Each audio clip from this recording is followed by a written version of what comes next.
Hi guys, we are going to give you a masterclass in bridging and hip thrusting. So, two exercises you often see in our programming. They are very, very similar. A lot of people do get confused between the two. There's not too much of a difference. So basically, we just wanted to go through what the differences are between them and show you how to do each one in detail. So this is going to be a really good exercise to develop through our glute strength, upper hamstring as well, just all round sort of hip stability. So we're going to get Adam on the floor into his bridge position first. So we're going to lie down with our back flat on the floor, knees up, driving, and those heels are going to be sort of planted firmly into the deck there. So with our knees nice and bent, we're going to drive our heels down into the floor, lift those hips up nice and high and squeezing our glutes as hard as we can, and then back down. So that's one repetition there. So when we're in this top position, knee to shoulder, nice straight line there, really, really squeezing the glutes. Common mistakes, you often see people not really squeezing through the glute, but just trying to get their hips as high as they can. And they often be in this overextended position, up super high, rounding their back.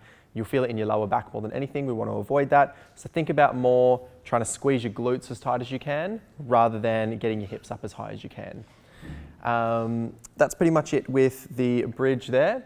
The other one is the hip thrust. So as I said, very similar movement. The only thing we're really going to change is our upper back is going to be on a bench here. So bench, chair, couch, whatever you have.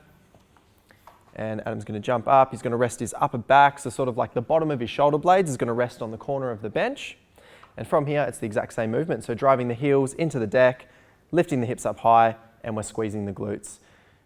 Knees to shoulders, nice straight line. Still the same. Our upper back's just elevated a little bit. What this does is it just increases the range of motion, so makes it a little bit harder. If you are using additional weight as well, this makes it a little bit easier to balance the weight, because when you're in the top position, then you've got a nice flat surface for that weight to sit on rather than you being on an angle. So that's the main two differences there. If you do see them, just note the difference, but they're virtually doing the same thing. So just keep that in mind. Awesome guys, that is your bridge and hip thrust masterclass. Let us know how you go.